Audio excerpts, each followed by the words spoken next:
Assalamualaikum warahmatullahi wabarakatuh. Bismillah, alhamdulillah, wassalatu wassalamu ala rasulillah. Baik, di pertemuan kali ini di mata kuliah robotika kita akan masuk ke pembahasan berikutnya, yaitu ke kinematika ya. Jadi di sini nanti kita akan mulai belajar ke arah matematika, ke matematisnya ya. Apa itu kinematika? Ya, ini ilustrasinya. Jadi kalau saya ingin menanyakan ya, jadi di sebuah robot itu kan kita sering lihat ada bagian ujungnya atau toolnya. Nah, ketika ditanya di manakah letak ujungnya, kalau di gambaran di sini adalah di manakah letak tangan saya gitu ya. Karena tangan itu otomatis kan dia yang mengambil ya, mengangkat, meletakkan dan seterusnya ya, sebagai titik ujung dari sebuah manipulator ya. Nah, ini sebenarnya yang kita arahkan ya. Jadi seperti misalnya ketika ujungnya itu berupa las, nanti ya dia akan menuju ke titik-titik yang akan dilas ya di sana. Nah, jadi ini tangan saya di sini. Nah, di sininya ini biasanya dikaitkan dengan sistem koordinat ya. Kalau koordinatnya 2 dimensi mungkin bisa X sama Y. Tapi kalau koordinatnya sudah 3 dimensi berarti harus ada X, Y sama Z ya. Nah, makanya muncul yang namanya ilmu kinematik gitu. Yaitu tujuannya adalah untuk mendapatkan metode di dalam menghitung posisi atau orientasi dari manipulator ya, yang bagian ujungnya atau end vektornya ya, relatif terhadap basisnya sebagai fungsi dari sendi variabel ya, jadi sebagai fungsi dari variabel sendi. Nah, kalau sendi ini nanti katanya ke sudut putar ya, atau tali derajat di sana.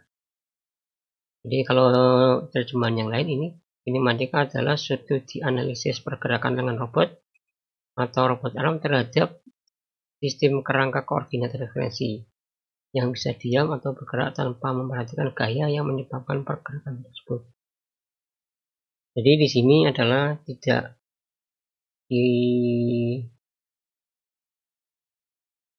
diperhatikan ya, jadi tidak memperhatikan gaya yang menyebabkan pergerakan tersebut. Artinya dianggap kalau aktuator misalnya menggunakan motor servo ya dianggap motor servonya kuat ya untuk mengangkat atau menggerakkan itu dengan torsi sekian ya. Ini adalah perhitungan secara matematis. Jadi kalau logikanya kalau saya putarnya sekian ya harusnya bergeraknya sekian, secara teorinya seperti itu. Nah, adapun nanti secara praktikumnya atau secara di lapangannya adalah ternyata tidak kuat dan sebagainya, itu kan masalah di aktuator dan error-error yang lain. Jadi secara matematis atau teori adalah seperti ini. Artinya jika diberikan sudut sekian, dia akan memutar sekian dan seterusnya itu. Nah, di sini dikenal ada dua. Ada yang namanya direct atau forward ya. Ada yang namanya inverse ya. Direct kinematik ya, atau kinematika maju ya. Jika kita pakai istilah Inggrisnya aja, direct atau forward kinematik. Maka itu adalah intinya dari angle sudut ke posisi. Jadi kita berikan nilai sudut dari masing-masing sendiri, maka yang kita dapatkan adalah posisinya di sini. Nah, di sini yang harus diketahui apa ya, otomatis panjang tiap linknya ya, atau panjang tiap lengannya itu. Kemudian sudut setiap sendinya atau joinnya. Jadi kalau misalnya joinnya ada 3 ya, masing-masing join harus tahu kita sudutnya berapa ya, berapa derajat. Kemudian informasi yang diperoleh adalah ujung dari tadi ya, dari manipulatornya atau lengan robot dalam kerangka 3 dimensi. Kalau kita menggunakan 3 dimensi ya. Tapi kalau kita menggunakan 2 dimensi ya berarti cuma X sama Y. Kalau 3 dimensi berarti X, Y sama Z. Itu yang forward kinematik. Sementara kalau yang inverse kinematik adalah kebalikannya ya di sini. Jadi kita mengetahui posisinya, kemudian kita diminta untuk mencari sudutnya ya. Jadi misalnya di ujungnya itu kita ingin memposisikan di titik ini misalnya kan. Nah, itu kita harus mencari berapa sih sudut yang dibutuhkan ya di sini ya, untuk menuju posisi tersebut. Jadi kebalikannya ya. Kalau yang forward tadi dari sudut kita mendapat posisinya ya. Kalau yang ini dari posisi kita harus mencari dulu sudutnya berapa di sana. Yang diketahui di sini sama panjang link sama ujung tengahnya ya, ujung dari posisi lengan tadi atau n efektornya tadi. Sehingga informasi yang didapat nanti di sini adalah sudut dari masing-masing join untuk mencapai sudut atau mencapai posisi tersebut.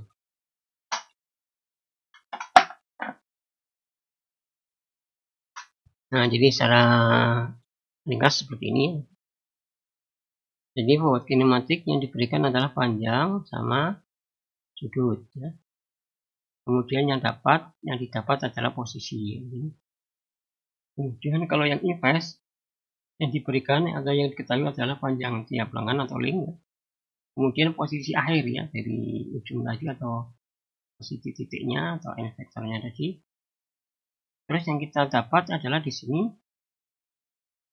yang kita cari adalah nilai dari sudut tiap-tiap join tadi yang dibutuhkan untuk bisa mendapatkan posisi yang di sini yang diminta. Itu forward sama yang sama invest tadi. Nah, di sini ada beberapa terminologi ya untuk kinematika. Ada link, ada join, ada n vektor. Saya kira ini sudah kemarin ya. Jadi kalau link itu yang bagian keras ya. Kalau yang join itu yang dia sendinya itu yang memberikan relatif pergerakan. Kemudian n vektor itu bagian ujung sama gripper ini. Kemudian ada base ya. Base itu biasanya dinamakan dengan ring null ya, yang terhubung pada rangka koordinat. Nah, biasanya diem. Biasanya terhubung langsung pada sistem kerangka koordinat kartesian atau world koordinat. Kemudian ada istilah lagi yang namanya kinematic chain, rantai kinematik ya.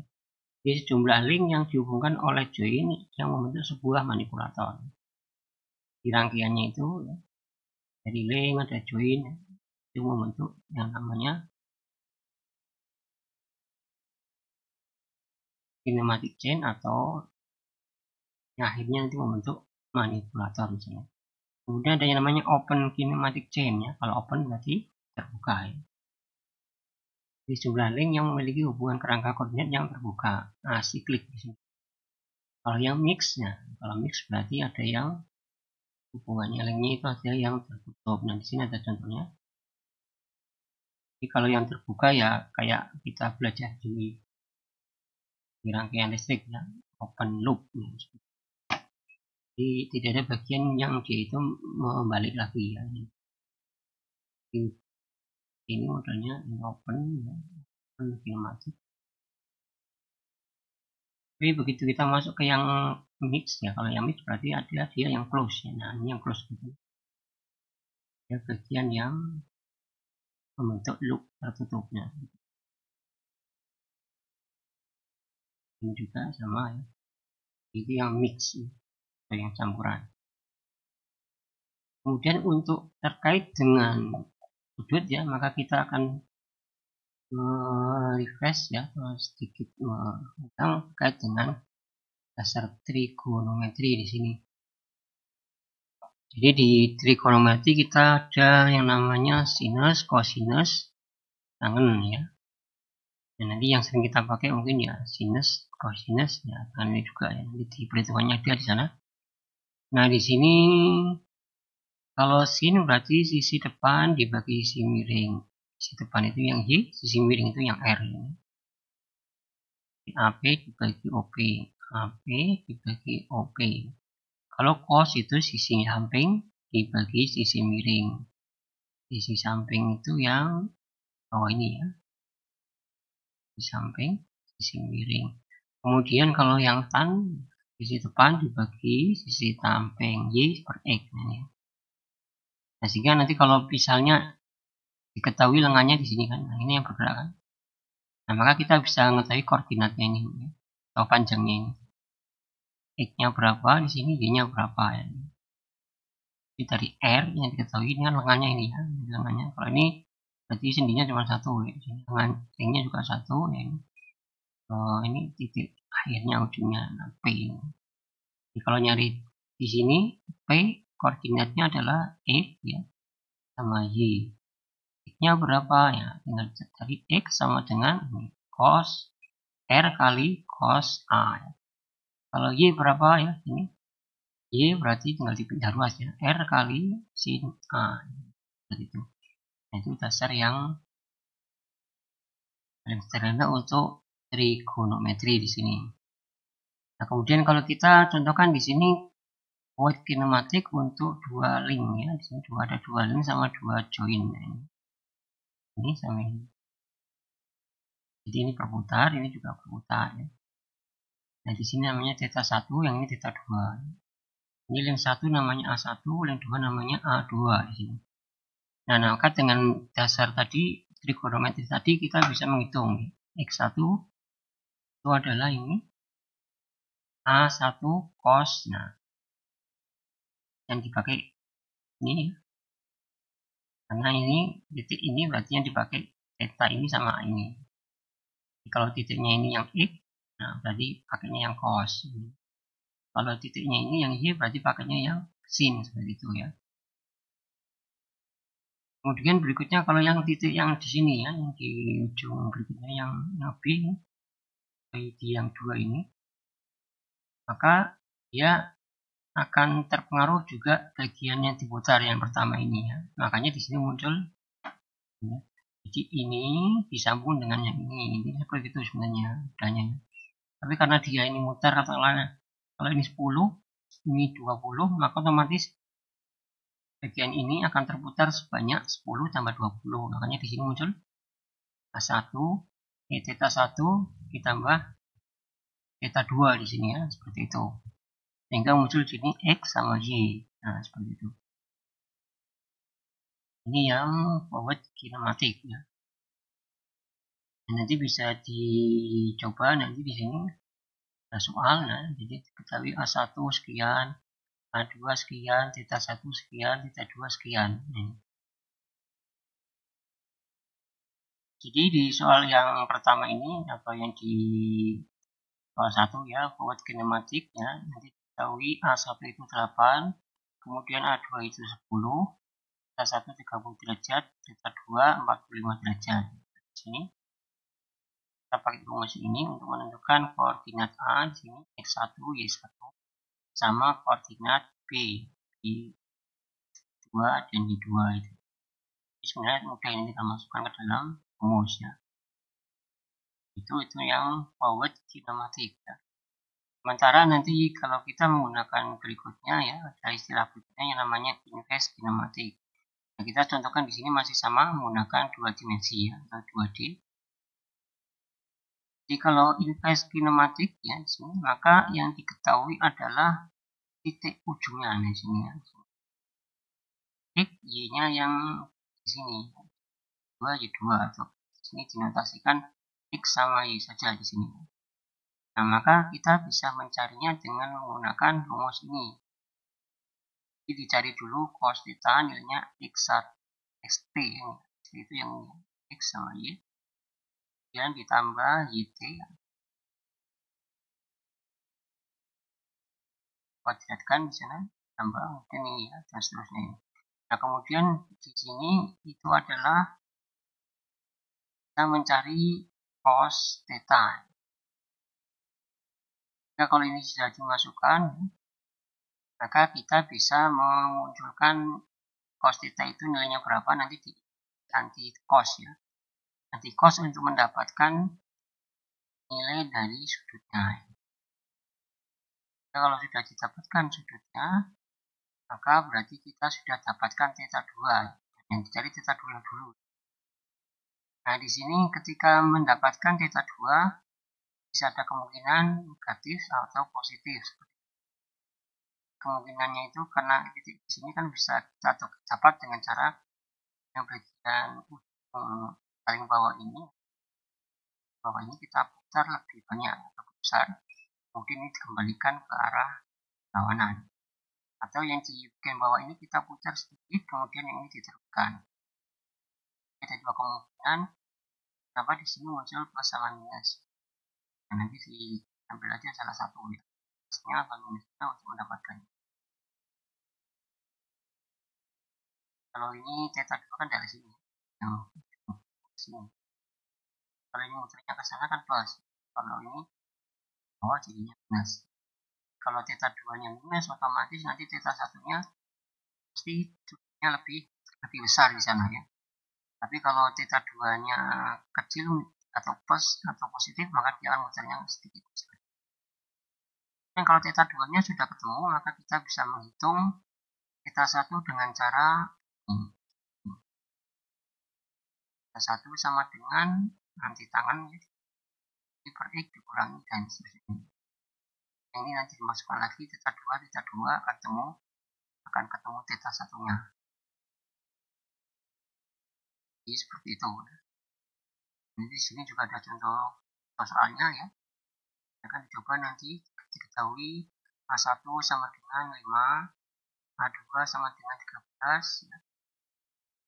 Dan titik yang diketahui adalah 9,15. Maka coba tentukan yang berapa ini dari theta 2 dan theta 1. Nah seperti itu. Apakah mungkin ada pertanyaan? Silakan kalau ada pertanyaan Anda bisa sampaikan di grup mata kuliah ini. Ini saya sudah kan di sini untuk kita gunakan perhitungan dengan bantuan Excel ya. Saya misalkan di sini A1, A2, 8 dan 10. 8 dan 10. Kemudian theta 1 itu adalah 30, theta 2 5. Sehingga ketika saya masukkan ini didapat nilai A atau X1 ya kita itu dapatnya 6,93 4. Kita dapat sekian. Kemudian yang S juga sama. Berarti pas ini kita coba ya. Nilai yang posisi akhir ini kita masukkan ke dalam sini. Apakah nanti dapatnya sama? Nah, ternyata sama di sini. 45 kita 2 43 30. Jadi bagiannya tahun yang tahun. Kita coba lagi. Pas 1 adukan dengan saya bagi 8. Baik. Karena sudah saya samakan di sini otomatis akan terganti dengan ini untuk mencocokkan aja kalau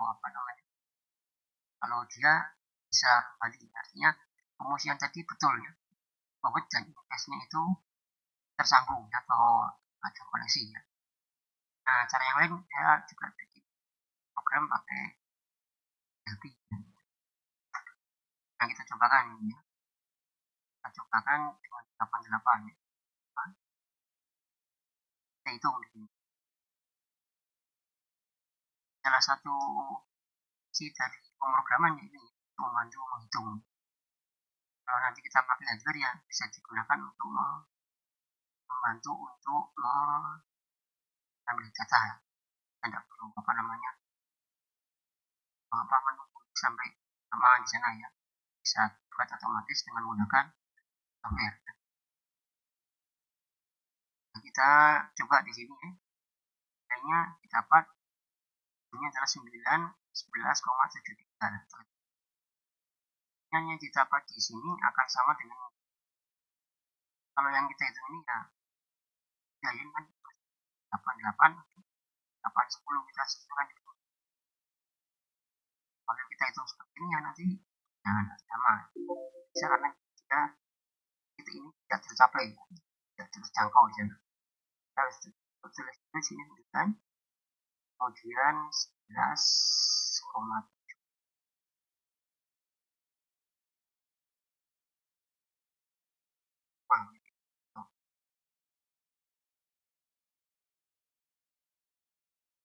Nah ini akan didapat sekian ini. Kalau ini ketik saya ganti dengan misalnya 10 yang beda kita menyamakan apakah yang di sini rumusnya sama ya atau bisa dikembalikan. Kalau yang namanya X kan berarti kembali ke 11,23. Kan nilainya ini sama dengan atau mendekati ya. Karena yang di sini kan menggunakan apa namanya pembulatan. Maaf di sini. Nah, ketemunya 30,03. Sedikit error yang karena kata pembulatan di sini. Dan di sini 45, di sini 44,95.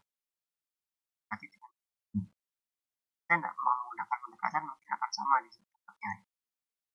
Soalnya kita dapat pembulatan tapi kita sama dengan kan. Sama dengan yang dan yang di sini sama dengan yang di sini. Dan nanti saya dapatkan nilai yang pas ya. Masuk apa namanya panjangnya angka di belakang koma juga sama di sana.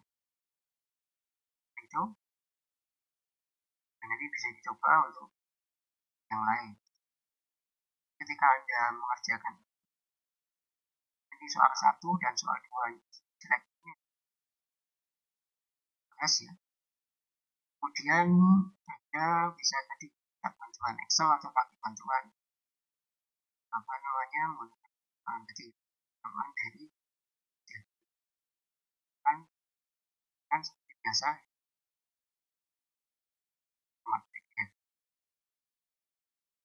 Demikian untuk video pembelajaran kali ini. Kurang lebihnya mohon maaf. Terima kasih. Assalamualaikum warahmatullahi wabarakatuh.